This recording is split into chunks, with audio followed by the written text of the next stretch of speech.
महाभारत का महायुद्ध, हम सब ने इसके बारे में सुना है। लेकिन क्या हम उस एक योद्धा के बारे में जानते हैं जो इतना शक्तिशाली था कि अकेले ही पूरे युद्ध का पासा पलट सकता था? आज हम बात करेंगे उसी अजय योद्धा बर्बरीक की कहानी के बारे में। तो सवाल ये है कि आखिर वो कौन सा योद्धा था, इतना शक्तिशाली कि खुद भगवान कृष्ण को भी पता था कि अगर वो मैदान में उतर गया तो सारी सेनाओं का विनाश तय है। बस यही एक सवाल हमें ले जाता है बर्बरीक की अद्भुत गाथा की तरफ। एक ऐसा नाम जो वीरता, त्याग और भक्ति का दूसरा नाम है। तो ये हैं बर्बरीक, पांडव राजकुमार भीम के पोते और घटोत्कच के बेटे। मतलब इनके तो खून में ही शक्ति थी। उनका ये जो वंश था ना, वही उनकी जबरदस्त ताकत का पहला इशारा था। तो चलिए अब जरा गहराई से जानते हैं कि बर्बरीक की ये कहानी शुरू कैसे हुई, कैसे उन्हें वो शक्तियां मिली जिसने उन्हें इतिहास में अमर कर दिया। देखिए, बर्बरीक की जो शक्ति थी ना, वो सिर्फ उनके वंश से नहीं आई थी। ये उनकी अपनी कठोर तपस्या और गहरी भक्ति का नतीजा थी। उनकी अटूट श्रद्धा से देवता इतने खुश हुए कि उन्होंने बर्बरीक को ऐसे ऐसे वरदान दिए जो किसी और के पास थे ही नहीं। उन्हें मुख्य रूप से 2 वरदान मिले थे। एक तो खुद भगवान शिव से 3 ऐसे बाण जो कभी अपने लक्ष्य से चूकते नहीं थे, और दूसरा अग्निदेव से मिला एक दिव्य धनुष जो उन्हें तीनों लोकों में जीत दिला सकता था। और इन्हीं 3 बाणों की वजह से उनका नाम पड़ा 3 बाणधारी। तो इन 3 बाणों की शक्ति सच में अद्भुत थी। पहला बाण वो विनाश के लिए सभी लक्ष्यों पर निशान लगा देता था।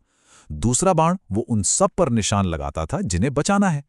और फिर तीसरा बाण वो उन सभी को नष्ट कर देता था जिन पर बचाने का निशान नहीं था, और फिर वापस तर्कश में आ जाता। मतलब सोचिए, एक ही वार में पूरे युद्ध को खत्म करने की ताकत।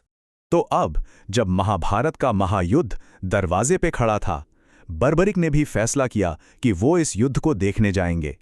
लेकिन वो अकेले नहीं जा रहे थे। उनके साथ था अपनी मां को दिया हुआ एक वचन, और वो वचन था, मैं हमेशा उस पक्ष का साथ दूंगा जो हार रहा होगा। सुनने में ये कितना नेक वचन लगता है ना? पर इसी सीधे से दिखने वाले वचन में एक बहुत बड़ा पेंच था। एक ऐसा विरोधाभास जिसे सिर्फ और सिर्फ भगवान कृष्ण ही समझ सकते थे। और भगवान कृष्ण तो अंतर्यामी थे। वो बर्बरीक की शक्ति को भी जानते थे और उनके वचन को भी। उन्हें पता था कि अगर बर्बरीक युद्ध के मैदान तक पहुंच गए तो फिर महाविनाश को कोई नहीं रोक सकता। इसलिए उन्होंने फैसला किया कि बर्बरीक को रोकना ही होगा। तो हुआ ये कि कृष्ण ने एक ब्राह्मण का भेष बनाया और बर्बरीक के रास्ते में पहुंच गए, और उन्होंने बड़ी चतुराई से बर्बरीक के उस दावे को चुनौती दी कि वो सिर्फ 3 बाणों से पूरा युद्ध खत्म कर सकते हैं। अब अपनी बात साबित करने के लिए कृष्ण ने, जो ब्राह्मण के रूप में थे, बर्बरीक को एक चुनौती दी। उन्होंने कहा, अगर तुम इतने ही शक्तिशाली हो तो जरा इस पीपल के पेड़ के सारे पत्तों को एक ही बाण से भेद कर दिखाओ। बर्बरीक ने मुस्कुराकर चुनौती मान ली और ध्यान लगाकर अपना बाण चलाने की तैयारी करने लगे। और बस यहीं पर भगवान कृष्ण ने अपनी लीला रची। जैसे ही बर्बरीक ने आंखें बंद की, कृष्ण ने फुर्ती से एक पत्ता तोड़ा और उसे अपने पैर के नीचे छिपा लिया। उन्हें लगा कि बाण इस छुपे हुए पत्ते को कैसे ढूंढेगा। पर वो कोई साधारण बाण नहीं था, वो दिव्य था। बाण निकला, उसने पेड़ के एक एक पत्ते को भेद दिया, और फिर वो सीधा आकर कृष्ण के पैर के चारों ओर चक्कर काटने लगा। बर्बरीक समझ गए। उन्होंने तुरंत ब्राह्मण से कहा, हे विप्र, अपना पैर हटाइए, क्योंकि एक पत्ता आपके पैर के नीचे है और मेरे बाण को अपना लक्ष्य पूरा करना है। इस परीक्षा के बाद कृष्ण को यकीन हो गया था। अब ये कहानी अपने सबसे अहम और भावुक मोड़ पर आ पहुंची थी, जहां धर्म को बचाने के लिए इतिहास का सबसे बड़ा बलिदान दिया जाना था। तब कृष्ण ने बर्बरीक को उनके वचन का वो पेंच समझाया। उन्होंने कहा, सोचो बर्बरीक, अगर तुम हारते हुए पांडवों का साथ दोगे तो वो जीतने लगेंगे। फिर तुम्हारा वचन तुम्हें मजबूर करेगा कि तुम कौरवों का साथ दो। फिर कौरव जीतने लगेंगे तो तुम वापस पांडवों के पास आ जाओगे। ये अदला बदली तब तक चलती रहेगी जब तक दोनों सेनाएं खत्म नहीं हो जाती और मैदान में सिर्फ तुम अकेले बचते। ये धर्म की जीत नहीं, ये तो सर्वनाश होगा।